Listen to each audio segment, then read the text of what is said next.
Welcome back to the OPEX Podcast, where fitness is explained. I am your host, as always, Robbie Burke, and I'm joined on today's show by Jason Ferrugia. On this episode, Jay and I discuss many topics, including his background and his influences. We discuss personal development and how Jay learns. Jay shares with us the biggest lessons he's learned so far in his career and in his life. Jay shares with us his top life advice. Jay shares with us his top and current book recommendations. I asked Jay if he only has 1 year left on Earth, how would he spend that year and why? And finally, I asked Jay the big question. If he could invite 5 people to dinner, dead or alive, who'd he invite and why? Guys, this was a fantastic episode with Jay. I know you're going to love it. Stay with us.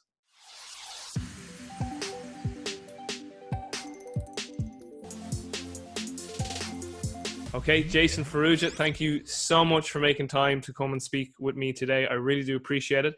Just for the listeners and the viewers who mightn't be too familiar who you are, which I would imagine will be very few, fill us in on your background.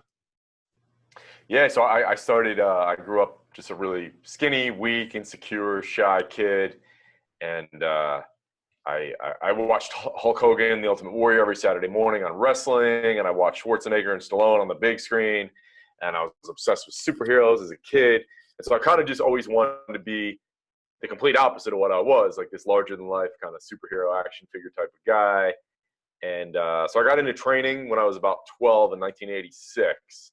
My 86, 87, my cousin was dating a guy named Eric who was a professional wrestler, not with WWE, but like a smaller federation. And so he got me into it and started lifting. And I went from doing absolutely nothing to doing like a 6 or 7 day a week, 2-hour body part split, which wasn't the best beginner program.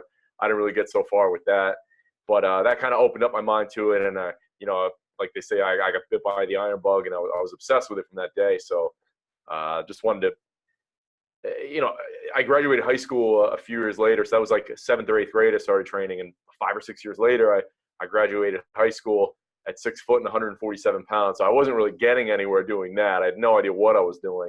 So I kind of just got obsessed with figuring it out, like what's going to work for me. And so back in those days, you could only read basically Flex or like Muscle and Fitness. There was no internet. There was no like sources of good information. So finally, Iron Man magazine used to have in the back of their issues this one-page thing. We could order these old books from like the 70s and even beyond that. Like, so I got like Vince Duranda stuff and Larry Scott and Super Squats and John McCallum. And then I was able to eventually get like George Hackenschmidt stuff and Arthur Saxon. So then I started doing more of the old school kind of stuff. And that finally made a difference for me. Was I was able to finally make some gains. And then so basically, you want me to go into how I got started professionally doing it? Absolutely.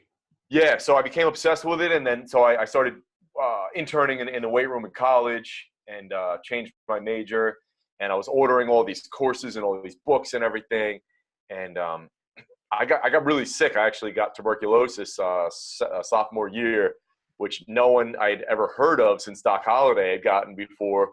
And so I had to come home from school and take a semester off, and I was put on bed rest. And during that time, I ordered my first personal trainer certification.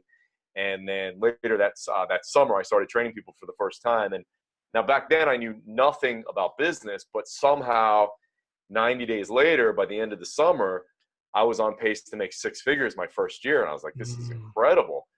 It was something, I was getting good results. I didn't know half of what I know now, but I was just creating a culture and whatnot, and just getting a lot of word of mouth referrals. And I think what I was doing was new and unique, because back then there was no CrossFit, there was none of this kind of stuff. So I was fortunate enough to have access to some of those old school books and whatnot, and we were doing unique stuff. And then there was a book called Dinosaur Training in 1996. So I started training people in 94. And then by 96, I had opened up my own training facility. And because I saved every dime from training people at their house or their gym. And I bought just, bare bones, minimal equipment, and rented out space in a basement. And in 96, so Dinosaur Training talked about like sandbags and anvils and axes and barrels and kegs and all this stuff. So we had all that 10 years before you saw it anywhere else. Like, it's either you go to Gold's or like World Gym and do like Cybex machines, or this is what we're doing over here. So it was so unique and so new and so different, where everybody in all the surrounding towns is like, man, I got to go to this dude. He's doing crazy stuff. And we even had gymnastics rings because Larry Scott, who's the first Mr. Olympia, he had pictures and he had talked about, like in his book, how he and Vince Gironda would do like flies and push-ups on gymnastics rings. Now back then I'm like, where the hell am I going to get gymnastics rings? And it took me forever to find them, but I finally had some. So we had all this stuff, and like you couldn't get chains and you couldn't get ropes and all that stuff in those days. So we had to go, like I remember going to the docks in New York City because I lived in Jersey, and you had to know a guy who knew a guy, and we could get like the huge ropes that they would tie up the boats with. And that's what we would use to do like overhand rope rows outside. We like made our own sleds, and we made all our own stuff, and we had the rings and stuff. So I think just having that, and, you know, having that atmosphere of one of the original underground gyms with like Public Enemy and Metallica and all that kind of playing, and having all this equipment and this style of training really just allowed me to build this huge following clientele early, because again, nobody was really doing that at that time. So it was super unique and novel. Yeah, those I got all those books up on my bookshelf, and just before I went on, I grabbed these because I knew you'd appreciate them. So I have Mr. Hackenschmidt here. Yeah, there you go, classic. A Way to Live, and then I know you're a big fan of Anthony DeRillo's. Oh yeah, yeah. Yeah, they're two great ones. Actually, did you know who actually recommended me these originally? Was Charles Poliquin. No, not directly to me. I was at a seminar, and he was like, he mentioned these two books, and. So you know what's crazy is Anthony DeTillo Jr., his son, used to work for me at my old gym. Are you serious? At the Renegade Gym? Yeah. Oh my God. Yeah, how crazy is that? Yeah. So that's actually a question I want to ask. So you used to be situated in New Jersey, and then I know you made a big move then over to you're in California, Santa Cruz, is that correct? Santa Monica. Oh, Santa Monica, excuse me. Why that move? What was the decision to do that? A few different reasons. First of all, I hate cold weather and I hate winter, so I couldn't take it anymore. But then I was going through this kind of personal. I mean, I love California. I love Santa Monica, like SoCal, the beach. I've wanted to live here for a while, but I really had to pull the trigger because I was going through this phase of my life, you know, this personal development phase, and I had just come to like maybe this awakening or this point in my life where I realized, you know, I've gained, I don't know, 80 pounds above my normal weight just by eating and training. And I mean, I wasn't lean. I was almost 230. And, but I, you know, and that helped my self-confidence and helped me a lot, but not as much as in retrospect it should have. So I just woke up one day and I was like, man, I'm kind of just a much bigger, stronger version of that insecure, shy, quiet kid. I have all these self-limiting beliefs still, a lot of things holding me back. I became more aware of what I didn't want and what I did want. And when I go out and see certain people living certain ways and interacting with people and making people feel a certain way, and then here I am with all this stress and anxiety all the time. And I was like, oh, I got to do something different. So I tried at home. I started, you know, shifting from only reading about training and then only reading about business to a lot of personal development stuff. And as much as I was starting to make these changes at home, I just knew that environment triggers behaviors. And at that time, I knew I personally wasn't strong enough to make all the changes I wanted to make while living in that town where I drive by a certain thing and it triggers a memory, and all these people are, you know, triggering certain reactions or maybe patterns of speech or ways of thinking. And it was my own fault. It's not to say that people in New Jersey, New York, I mean, stereotypically there's a certain, you know, kind of mindset there, but it's not to say that they're all negative, but I was around a lot of negative people because you attract what you are. And I was kind of like glass half empty, and that's how we grew up, glass half empty. So I just knew like, man, I got to get out. I got to go to the other side of the country, have a chance to reinvent myself, eliminate those old behaviors, eliminate those people, be in a circle of people that I want to be like. And so that started a 7-year process. And was when we moved here, and I feel like I'm 180-degree opposite person I was back then. Yeah, it's great. And to be honest, this is kind of the direction I want our conversation to go, and it is sort of that growth and transcendence that a lot of men make through strength training. You know, we originally get into the gym, we start strength training, we tell everyone in ourselves, I just want to be bigger and stronger. But like, if you really got down to the deeper reason why, we just want to kind of like love and like ourselves more, to be honest, and other people love and like us more, you know, and kind of deal with the insecurities and bullshit belief systems we have built into our heads, whether that was our own or beliefs that we got indoctrinated with as we got older. And no doubt we'll get into that as we continue our conversation here. But the question I just want to ask before we delve into that area is your influences, Jay. Who would you say have been your biggest influences on you, not only professionally now within the field, but also personally? Well, professionally, I would say definitely Louis Simmons and Westside. That was a big thing for me. Dorian Yates. So I said there wasn't a lot of credible info and a lot of good info. It was a lot of high volume bodybuilding back then. That was the only thing. And then 92, Yates came along, and he was one of the first guys to make people think, like, do you really need all this volume? Maybe you need to train harder. Maybe you need to train smarter. Maybe you need to focus on getting stronger and progressive overload. So Yates was a huge influence. I would say before that, like it was like I said, it's just some of those old school books. It's hard to narrow it down, but Saxon, Hackenschmidt, Vince Gironda, Larry Scott, and then it went into Yates. Then it went into Westside and Louis. And I would say training-wise, those are probably the biggest ones. I hope I'm not forgetting anybody. And then, personally, honestly, I would say a couple things. I mean, I always grew up, my mom was kind of like always socially conscious and rebellious and whatnot. So I've always been into, from a young age, like Martin Luther King, Bruce Lee, Bob Marley, Malcolm X, people like this who, stood up for what they believe in and really changed the world. So I would say guys like that, who I have pictures of all over my office here. And also my answer to that question is always hip hop. And that sounds like a weird answer, but it's like, I grew up listening to hip hop. I listened to hip hop every day for multiple hours, every single day of my life since 1985. Now back then, no white people listened to hip hop.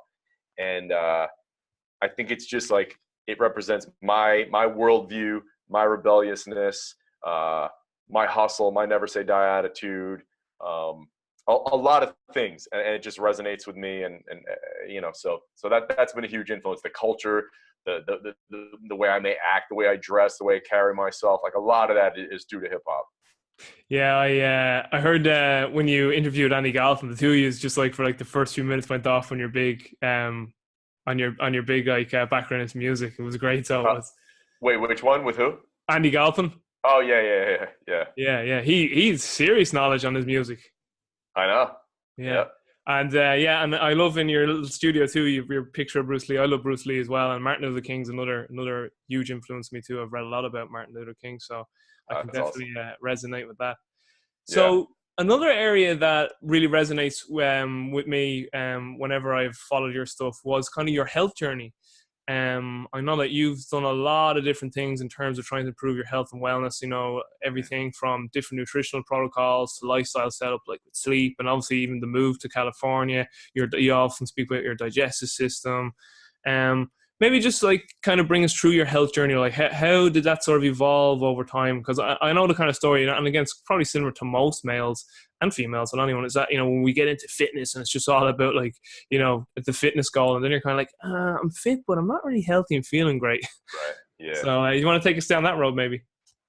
Yeah, I think that's a common thing is people look at people on Instagram who are maybe ripped or strong or jacked, and they're not always healthy. They're not always synonymous, right? And so growing up as a little kid, not only was I skinny and weak, but I was sick all the time. My brother and I, like, to this day, I asked my mom, I'm like, what were you doing when we were pregnant? I don't understand why we were sick all the time. But we were sick all the time.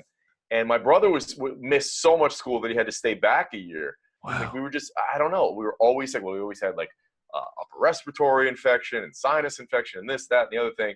So, but I just accepted it, right? I don't know. That's who I am.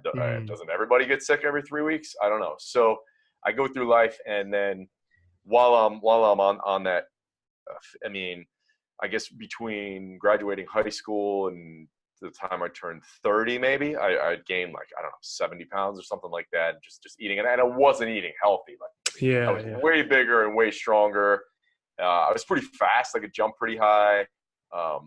In short races, like when I had some of my college athletes there, I could beat them in short races. I was pretty fast and explosive, but like I wasn't remotely healthy because I was just trying to maintain a weight that was so much more than what I would naturally be. So I'm just eating burgers and Big Macs and fries and all this kind of stuff. Like my post-workout meal was an entire pizza and a 32-ounce Gatorade. And I threw some pepperoni on it for extra protein, you know. Dave Tate style. Sounds like Dave Tate. Yeah. Well, Dave was a good friend of mine. So he was in 2007. I was on Dave's diet. But then eventually, that was the thing. Just one day I was like, man, this isn't working for me either. I'm still getting sick all the time. I'm still just not really healthy. Like, this can't be good. So started really reading a ton more about health and longevity, and just optimizing that more so than just eating to be big and strong. So I tried all different stuff, as I'm sure a lot of people do, and maybe more so now than 10 years ago, because there's so many different opinions and whatnot. So I was vegetarian for a couple of years. I was vegan for a little while. What prompted that wasn't really so much health.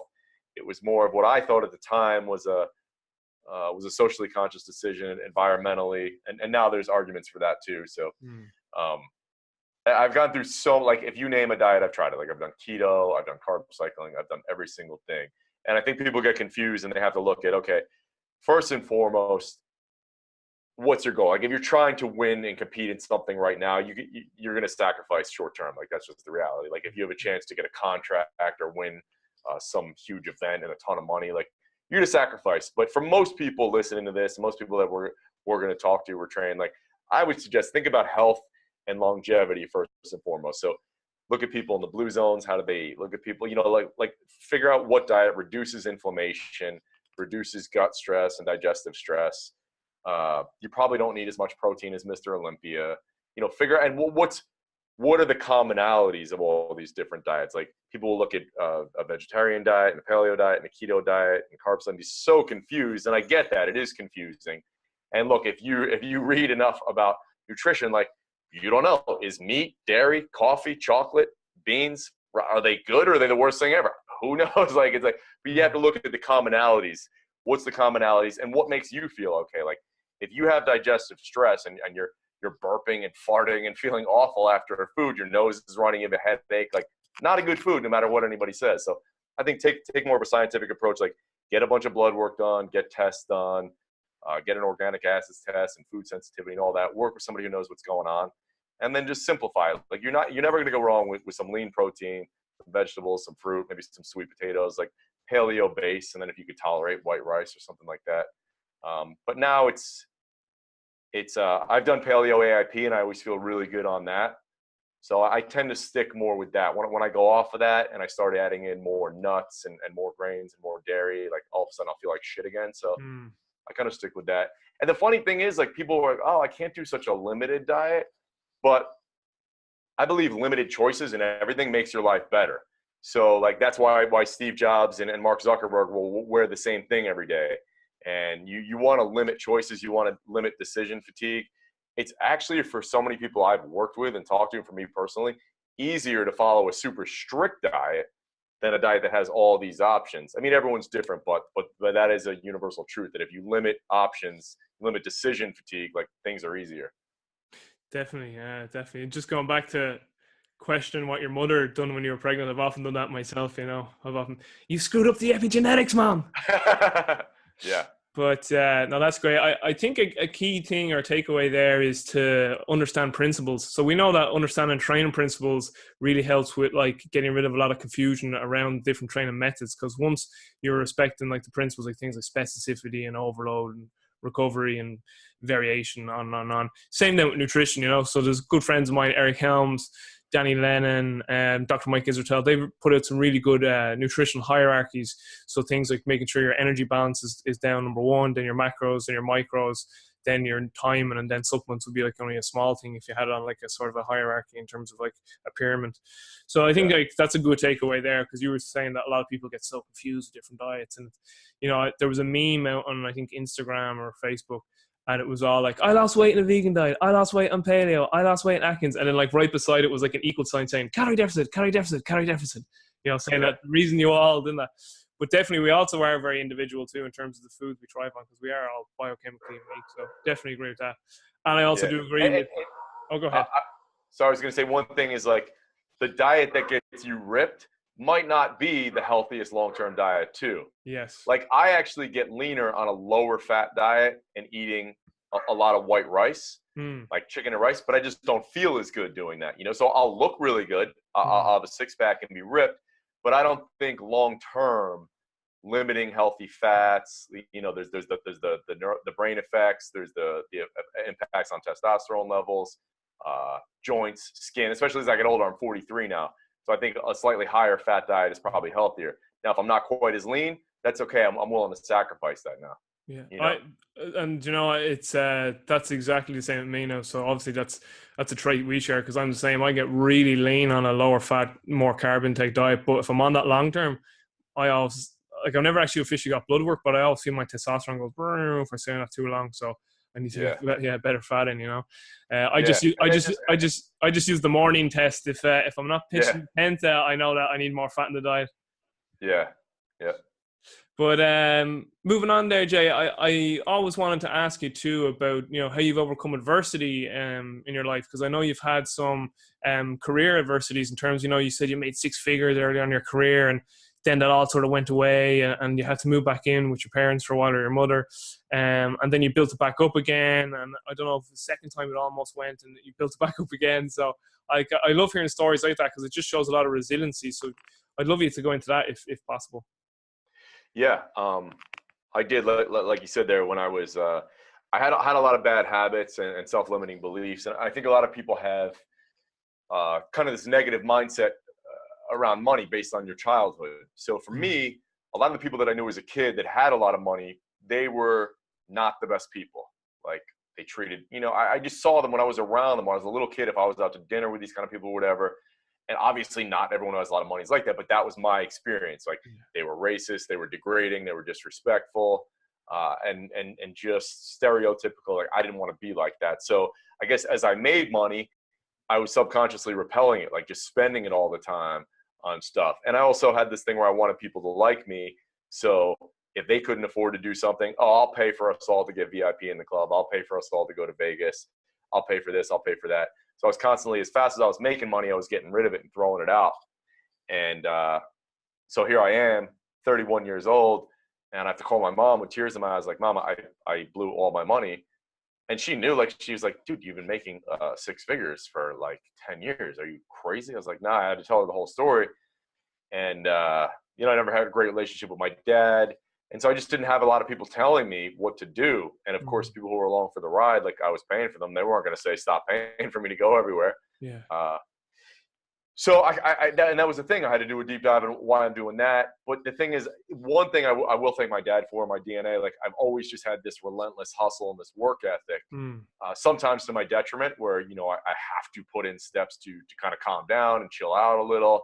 And I've certainly done that over the last few years, because I don't think it's healthy. And I don't want to glorify that. Like, that's in my DNA. That's who I am. It's hard for me to turn that off, but I don't glorify that. And I don't think, I'm not making Instagram videos and saying everybody should be like that. Like, I know there's people out there saying all you should do is hustle and we wear it as a badge of honor and work 24/7. Like, nah, don't do that. I envy a lot of my friends who are not like that. So I try to hang around with them to get a little balance.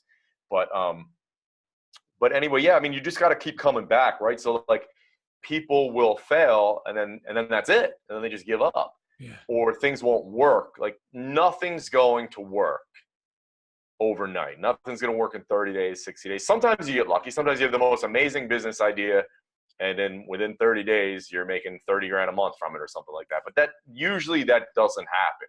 So you just have to keep coming back, keep coming back, keep coming back.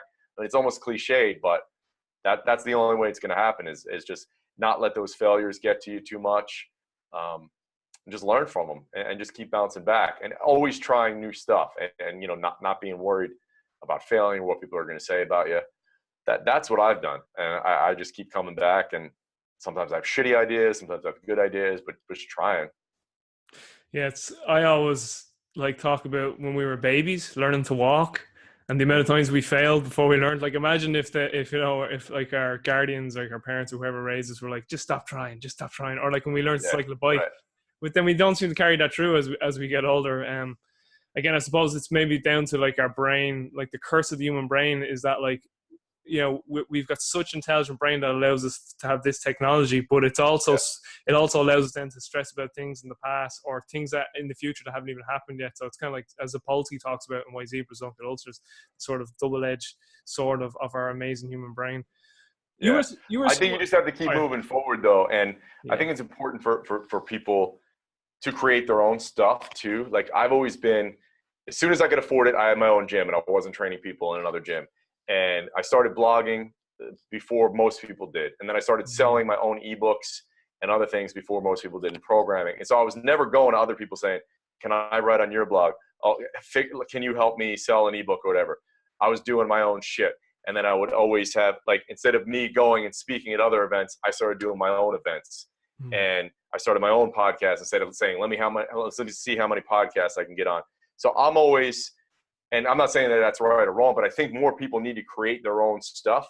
So you can't be blaming anyone else. You can't be waiting for anyone else. Like, it's all on you. That puts that good pressure on you to get shit done. So that's how I've always approached it. I know a lot of my friends in Hollywood and whatnot and entertainment, they give the same advice to other people. Like, dude, you can't be waiting for an audition or for this or for that. Like, create your own shit. Get up in the morning and do it. Don't wait for people. Just, you got to do that. I asked Paul Chek one time what his definition of being a spiritual person was. And he said to me, and I always think this is one of the most beautiful things anyone's ever said. He says, it's nothing more than taking responsibility for what you create moment to moment. Wow. I thought that was really powerful. Yeah. Or his exact words were, for what you bring into creation moment to moment. So, like, as in, like, take responsibility for your own life and do it in a spiritual, ethical way. And he says, that's all you can ask for. Once you're being responsible for you and your actions, he says, that's all you can ask for. And he basically was just like, and be the change you want to see in the world, like Gandhi said.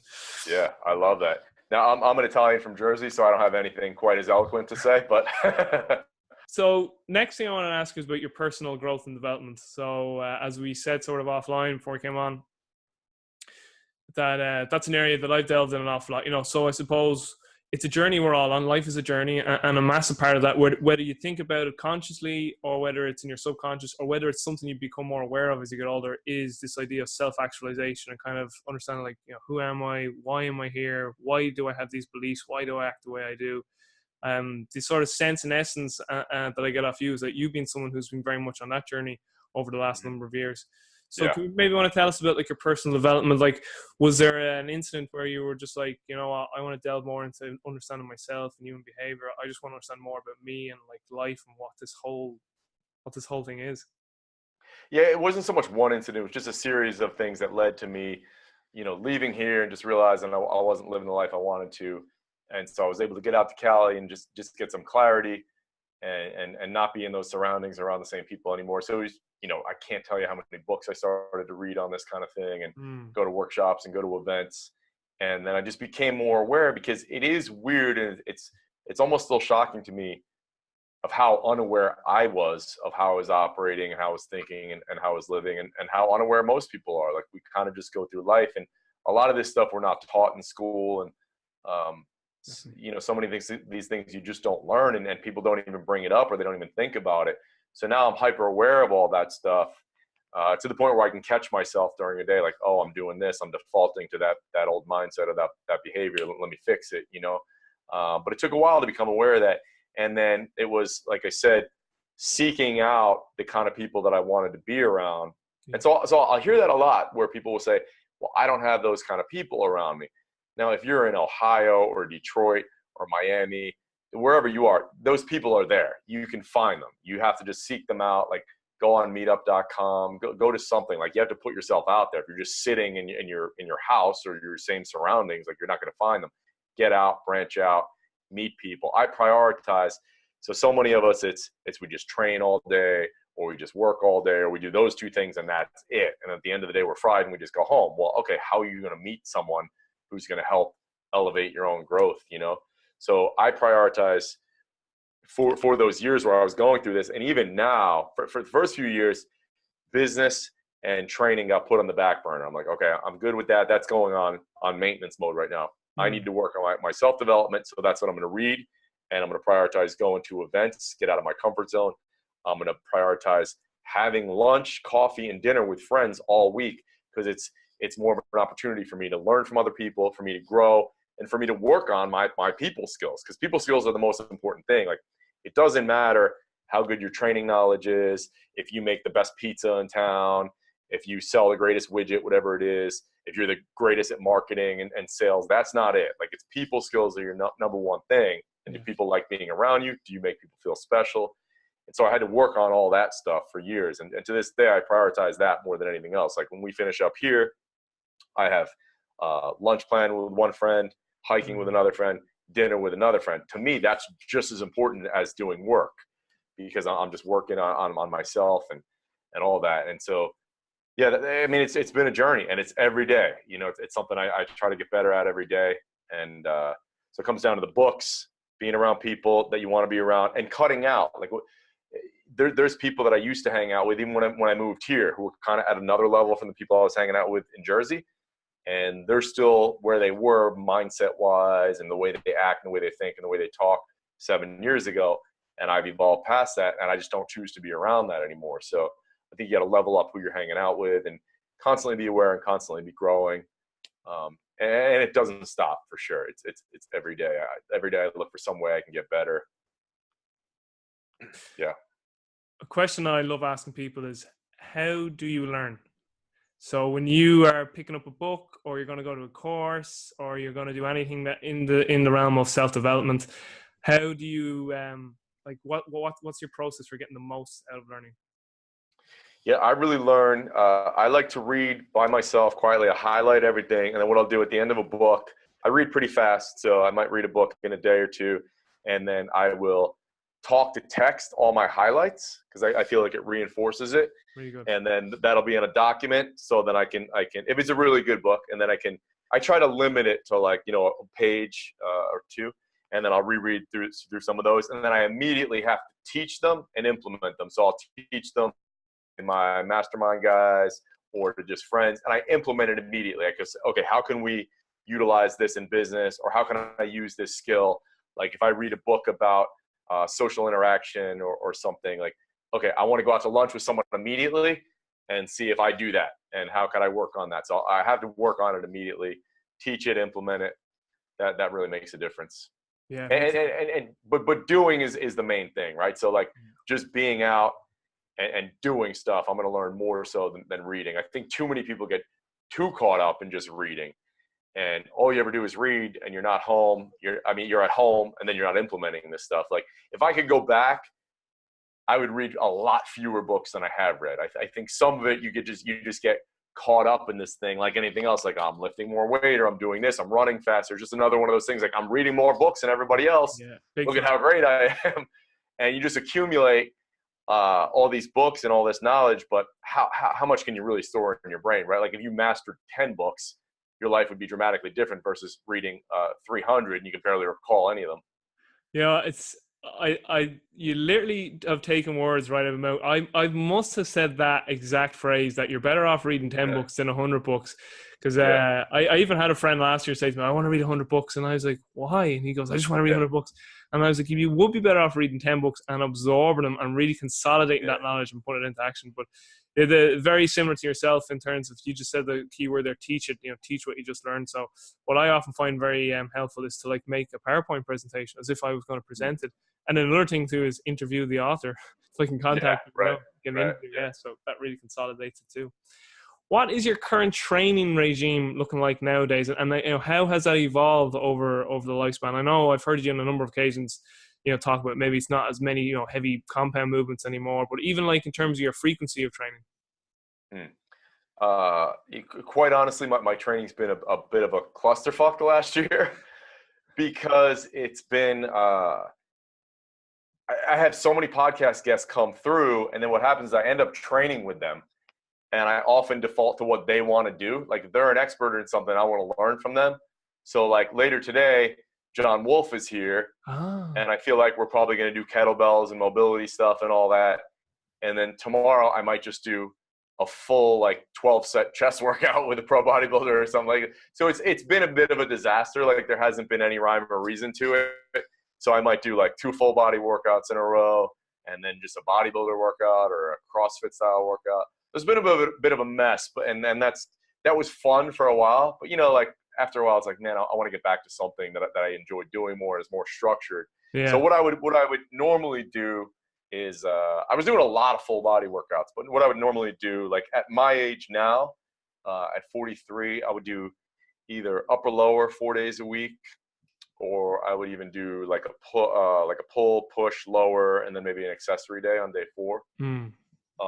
And the way I set it up now that I'm older and a little bit more banged up, I tend to just put like bigger lifts later most of the time, or I'll do dumbbell variations of them.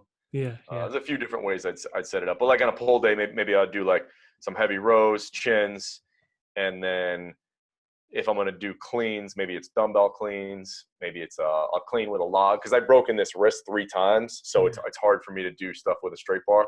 So maybe I'll do like the heavier or the more explosive stuff a little bit, second or third into the workout. Like on a leg day, maybe I'll do glute hams and step ups or split squats, and then some kind of squat. Maybe on a push day, I might do a dumbbell press or a one arm dumbbell press or a push up, and then maybe press a Swiss bar, stuff like that. Mm-hmm. And how are your shoulders holding up these days? Because I remember back in the day reading your blog, and you were saying like you had, I think you had surgery on your shoulders before, had you? Yeah. I had my right shoulder had surgery, but they're pretty good. Sweet. Did you train with Ben when he was in town? I'd say that was a big bodybuilding session. Yeah, I trained with Ben a couple times, and I've been just demolished after it. Yeah, just totally fried. Yeah, I'd say the difference in like the volumes needed to elicit a trainer response between you and Ben, like it would be astronomical. And then me, like I'm even smaller than that myself. I can't even imagine. I'd say it was pretty grueling. Yeah. We were halfway through. I was like, bro, I gotta go home. I'm done. Like I can't do anything else. Brilliant. Yeah. In terms of the biggest lessons you've learned so far in your life and your career, what was some of have been some of the biggest lessons you've learned so far? What an easy question. I would say just focusing on myself too much, and if I could go back, I would shift to more from an internal focus to more of an external focus, and just focusing on other people, and instead of each morning when I get up, shift from, instead of what can I get, more to what can I give. And just really there's a great book called The Go-Giver. Yep. Which is an awesome book. I mean, that can be a game changer for a lot of people. But just I think that more than anything is just focusing on other people and helping and connecting, and because most people want the 3 C's, I always say, is like connection, community, contribution, more so than we want. I mean, we train and we want to achieve these physical things, and we want to make a certain amount of money, but at the end of the day, people want to feel connected. They want to feel community. They want to feel like they're contributing. So, if you could focus on that and focus on other people, it's just going to make you so much happier. When I just focus on myself and just worry about like, how do I fix this about me, and how do I make more money, and how do I get this, and like, I just get bummed out. Mm-hmm. So I'd really like you to go through a day in your life. I know that maybe every day isn't the same. Just don't do what Ben Greenfield did in your show. You're like, so Ben, tell us about your day. And you're like, and then when he finished, 2 hours later. Yeah. When he finished, he was like, oh, jeez, I've got to go. And you were just kind of like, I had more questions. What's going on? But yeah, if you could maybe give us an insight into your day now, because again, similar to myself, you like, structure and order, and nearly every sort of person who seems to be, and again, we can't really make assumptions, but from the outside looking, every person seems to be very successful in a lot of areas of their life, and successfully defined in many ways. But they seem to always have a good daily routine and certain habits that are key to success. Yeah. So I get up at the same time every day. I get up at 6:30. I mean, I'm not someone who's going to be up at 4 and all that. But I get up, I meditate briefly. I go outside on our deck and do some deep breathing. And then I read something years ago early. So usually it's either the Tao Te Ching or The Way to Live by Epictetus. I'll just read one passage from those. So that literally takes me like 60 seconds to read. Kind of gets me grounded. And it's crazy how applicable all those lessons are to life today. Yeah. So do that. And then I write in my journal 3 things I'm grateful for, 3 people, 3 names I'm grateful for. It's a minimum of 3. Sometimes it could be like 33, but the three things, that's always 3. But people, it's just like, I'm fortunate enough, and I've created a life where I have so many amazing people that I always have a lot of people to be thankful and grateful for.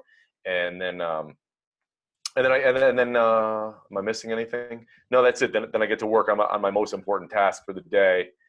And I don't like being in front of the computer a ton, so I'll try to get whatever I have to do in front of the computer while I'm home. So breakfast is on, the water's boiling, I've done my meditation, my reading, my journaling, and boom, now I'm into something. Like there's always gonna be something important I have to do at home on the computer. So I'll spend an hour doing that. Maybe it's writing programs, maybe it's writing an article, maybe it's an outline for an upcoming podcast, some kind of business thing. So I'll focus on that, take Bronx out for a walk because I think it's super important to get to get sunlight, first thing in the morning, helps out your circadian rhythms, helps you sleep better.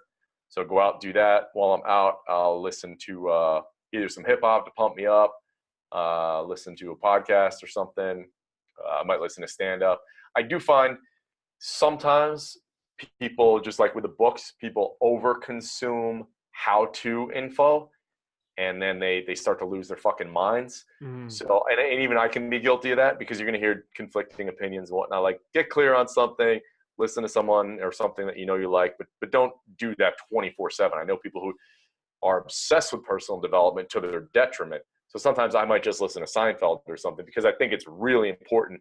Not only every day do you have to work and laugh and do healthy stuff. I mean, work and eat healthy and train, but you should laugh every day. Like you get to the end of the day, if you get home after a 12-hour day and you haven't laughed, put on Chappelle, like put on something. Like that's really important to laugh every day. Like they say, laughter is the best medicine.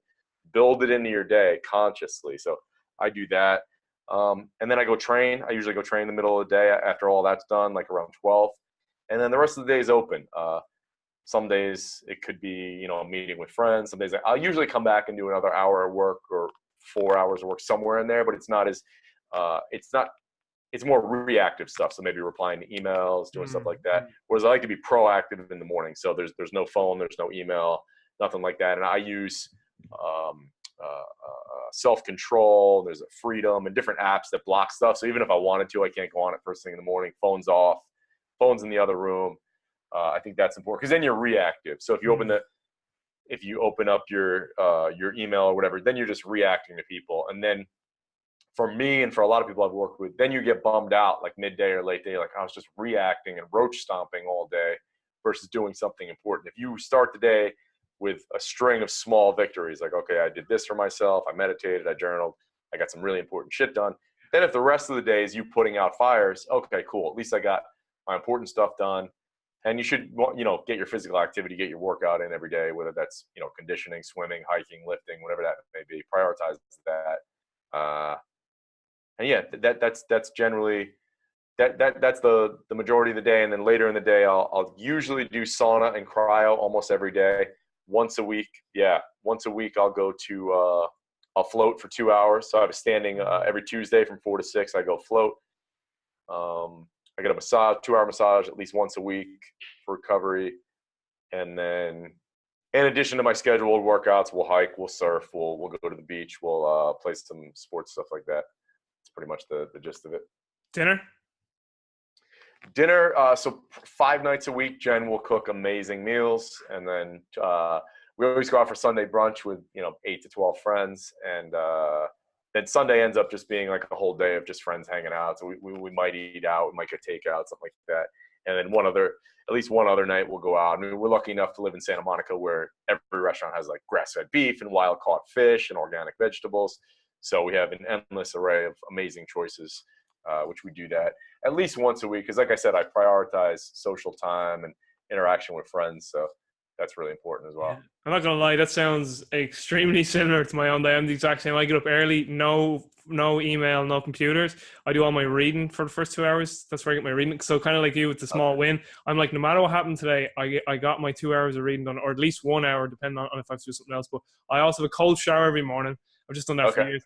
But I also see that as a victory. It's like, particularly when it's the winter time, I'm like, because it's one thing I can control. I can always beat the shower. That's kind of the mindset. I'm always like, I get in, I have the cold shower, and I'm like, yes, I won again today, motherfucker. Yeah, that's awesome. And then I'd read, and then I go for a walk, come back, have my breakfast, and then train. And then it's the afternoon. Then you kind of go into that reactive mode, but similar to yourself. Just a question that popped into my mind. Have you always been someone that had a big sort of priority on the social aspect, like seeing friends, getting involved with friends, or is that something that's sort of evolved over your life? Yeah, so it's weird. So growing up, my parents entertained a lot. My mom always would have friends over and whatnot. And so part of it, yes, but I wasn't the best socially for a lot of my life. So I didn't have a ton of friends. A lot of time through my teens and 20s, I'd be home alone on weekends. Didn't have many close friends. I wanted to, I just wasn't good at it. Like I just wasn't good in social situations and whatnot. Mm-hmm. And I mean, if I was invited to stuff, I would be down, but I would always be this kind of awkward guy in the corner. And then as I got a little older, in my late 20s, I definitely got way better at it, got more confident. The confidence I had then came from training and being bigger and being stronger. So that was part of it. But it was really, I think that's exponentially grown since we moved here over the last 7 years, and I consciously worked on it. So now it's funny because even though I could be okay in my late 20s, early 30s, it would still just like exhaust me and make me sweat, and it was really draining. Where now I actually start to, like, we're known as the people who coordinate everything. Like I'm the social coordinator for everybody. We always have 20 or 30 people over for UFC and things like that. And I'm known as the super connector who connects everybody. And when we have people over, sometimes people are like, dude, what are you on? Like I'm vibrating and shaking because I'm so excited and I love being around people so much. So that's been a huge change for me. And it's just weird that people think of me like that now, because I was the exact opposite for so many years. Like again, just sat alone at home a lot of times. And now that's just not the case. Like it feels weird. Not that I'm complaining about it, but I have so many opportunities and so many options and so many great people that sometimes it's like, geez, like I wish I could give all these people my time. I don't know how I can physically do it, but that's an amazing problem for me to have as someone who was just the opposite and really struggled with that. Yeah, it's like that picture in the book Essentialism where he's like, you know, when you become, it's like when you become significant, it's the paradox of success. You get pulled in so many directions then. So like you're kind of saying you're known now as the guy who connects everyone, but now you get like so many different requests. It's like, Yeah, I never in a million years thought I would even be in that scenario, that situation where I'm complaining about it. I'm not complaining about it. It's just a fact of life. Like it's getting harder to keep up. And I remember Craig Ballantyne, my friend of mine, said this to me about a year ago. He's like, you know, you're probably going to become like, there's a guy named Joe Polish who runs the Genius Network. No, man. And Joe had become like that because he knows so many people and he was getting pulled in so many different directions. And Craig predicted that. And it's funny, I told him recently, I was like, man, your prediction kind of came true. It's like, it's getting harder and harder for me to keep up. But again, great problem to have. Yeah. And that's why, again, I really appreciate taking the time today. So I just have 4 more questions. Okay. Quick fire. Your answers can be super quick if you got to go. Because I know you have lunch now with a friend, as you said. Your top life advice to everyone watching and listening. What would you want people to take away from this conversation? Another easy question. Yeah, exactly. The easiest one ever. I probably just default to a couple of my favorite quotes are, one is Booker T. Washington. Those who are happiest are those who do the most for others. Beautiful. And well, there's probably 3. There's Muhammad Ali, service to others is the rent you pay for your room here on earth. And Jackie Robinson said, a life is not significant except in the impact that it has on other lives. Like those 3 quotes, like just focusing on other people, helping other people, and doing it genuinely because you want to, like not because you think you're going to get something, like the universe is all of a sudden going to put an extra $100,000 in your bank account or something. Like just do it because you want to do it. And yeah, it's so funny you mentioned that because there's a great lecture by Alan Watts, a great English philosopher, and he talks about like people who are like nice, but they do it in a very unnatural. They're not genuine about it. He's actually talking about people who like are very religious, and he says they only are nice because they think they have to be because their religion tells them that. And right. So Alan Watts says, he goes, "This is why I prefer assholes," because he says they're honest. You know, if they don't like you, they'll just be honest with you. He's like, "I like you. At least you're honest. You're being honest." So yeah, I could definitely resonate with that. So like myself, you're a big guy on books. So 2 questions here in this one, 2 in 1. What is your current book that you're reading, or books if you're reading more than one? And what would your top book recommendation be? What's the one book you'd give away? My top book. Wow, that's tough. I might give away. You can give away more than one now. So. Okay. Yeah. Epictetus. I think Epictetus. You mentioned Essentialism. I really love that book. You interviewed Greg, didn't you? Yeah. I mean, I do give a lot of people Epictetus. I feel like I have it right around here somewhere. I don't know where it is, but Epictetus is great. I read a passage from that every morning, so I've given that to a lot of people. That'd probably be the number one that I give away the most. And then, like you mentioned, Essentialism. What am I reading recently? I think the most recent book I finished was Aubrey Marcus's new book. Oh wow, very good. Is it good? It's good. Yeah. Yeah, I like Aubrey. I think he does a great job. Yeah. Okay, Jay, you've got 1 year left on Earth. I used to say this until Elon Musk. I used to say you've got 1 year left to live, but now I say you've just got 1 year left on Earth because we might be leaving somewhere. We might be going to Mars. So you've only 1 year left on Earth. How would you spend that year and why? I would say, that's a tough one. I would travel as much as possible, and then because I wouldn't need to save my money, so I would want my closest friends and family member to be with me. So I would pay for them. I would go back to what I used to do when I blew all my money. Yeah. I would just pay for them to be everywhere with me. There's probably, I could think of a good 6 to 8 people I would want to be with me as much as possible. Obviously, without them going out of business, I would do that, and I wouldn't change much. I guess I really wouldn't honestly, I wouldn't do much work. I would want to just explore, do things I haven't done, spend as much time with my loved ones as possible. Right. And volunteer a lot. I mean, I'd probably still do things I'm passionate about, like work with animals or stuff like that, you know. Sweet. I don't know. Yeah. Okay, this is the very last one, and you'll probably like on a few of the other questions, you probably go, why didn't you tell me this one before? So I'm in Santa Monica, and for whatever reason, I managed to get you for dinner with your busy schedule. And I say to you, Jay, we're going to go for dinner. Jen can come, of course, and we can invite 5 people. Sorry, not me. You can invite 5 people to this dinner, and they can be dead or alive. Who would you invite and why?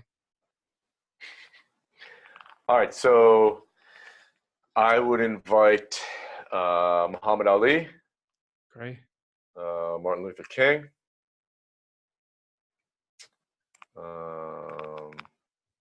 Maybe Jackie Robinson. Sweet.